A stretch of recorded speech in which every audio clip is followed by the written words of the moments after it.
become like, okay. Yeah, you know what?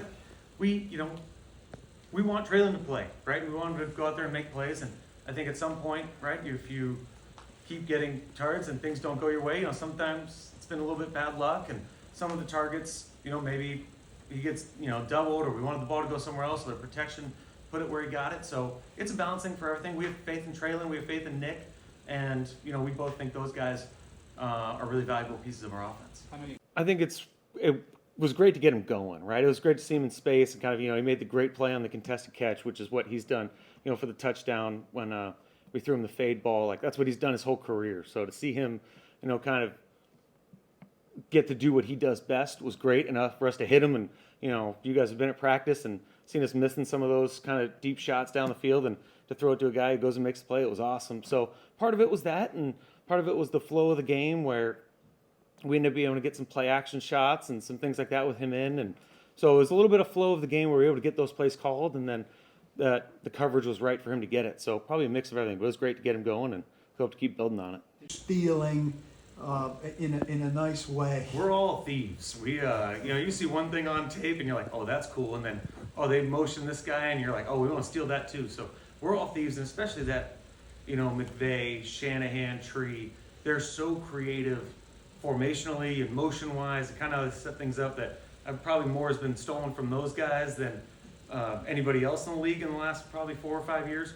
So yeah, and sometimes it's even, we're on the scout team. We're watching our scout team, and like even last week with the Packers, we're like, oh, that was a cool play, because I don't watch the Packers offense as much, or vice versa, when they're going against the defense. And so you go, oh, that's a cool play. We should put that in, or hey, add that motion to some of our plays. So yeah, we're stealing all the time. Do you see? Absolutely, it's affecting it. You look around, you kind of go through the games, and you're like, man, we're playing really well at times. And then it's one thing here that's come up, one thing here that comes up, and it's kind of, especially with young players that haven't seen it before, you're like, oh, all right, well, we've hit that once, we've hit this 2 or 3 times this week, but maybe it didn't sink in, or maybe, boy, we didn't explain it well enough.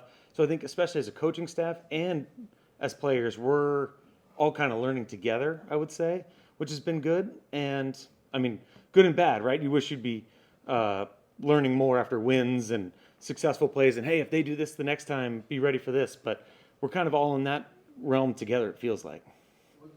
It just really affects the spacing in the passing game, right? So if you're leaving somebody in, you're leaving a back in, you're leaving a tight end in, that way you're really sacrificing whether it's a check down or holding a second or first level player to then throw it behind him or something like that. So that's really where the issue comes in, is you feel like, okay, you're playing with almost 6 linemen, it feels like at times, when you chip all the time and you have to do those things. But also, it's a necessary evil too, right?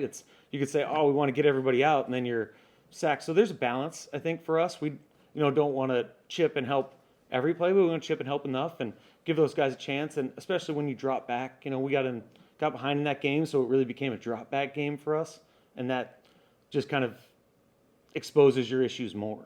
Right. I think it depends, right? So if you're in a 4-minute game, and if we're going to be in a 13 personnel game or something like that, all those receiver snaps are going to be less, and the tight ends are going to go up. So it's a little bit of a game plan flow, but I think if you get them over 50 and really kind of in the flow of all the, third downs, red zones, all those kind of crucial situations, we'd love to keep building on those. But he's keep going. Oh yeah, no, yeah. Him as somebody that can or should be leading your wide receiver group in terms of how much he's on the field. There's at his point in his career somebody that you're wanting to tempo pace a little bit. It's game to game, I would say. He's played 12 years, so he's got, I think, to ask him for especially not having a training camp and things like that. But he's getting, he's in shape. I'm not saying he's not in shape, but it just keeps getting better and better. And so we'll just kind of we want it to keep growing. I'm not sure we have an exact number of what we want it to be, but he's certainly going to keep being a focal point.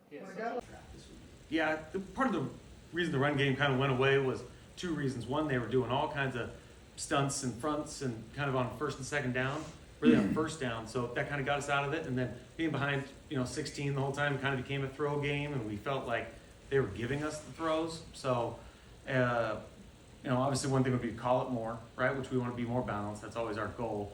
And then really kind of be able to stay in front, or stay at least in close contact score-wise. We just got down so far the run game kind of dried up and Yeah, well, they both have also been getting reps leading up to this. So, it hasn't been Nick taking all the reps anyways. Those guys always roll.